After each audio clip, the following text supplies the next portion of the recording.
ఇంకో విధంగా చెప్పాలంటే నేను కూడా వాళ్ళతో పాటు ఆడతా, అంత అంత ఇష్టం అనమాట.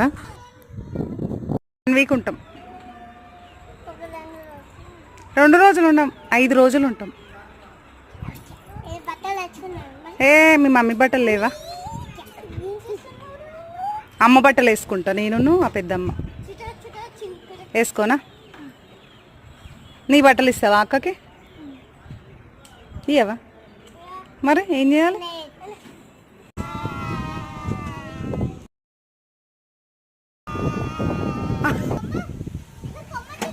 ఇంతకీ చెప్పడం మర్చిపోయినా, ఊరి పేరు గెస్ట్ చేసి చెప్పండి. మీరు వీడియోలో చూసే ఉంటారు కదా, గెస్ట్ చేసి కామెంట్ చేయండి.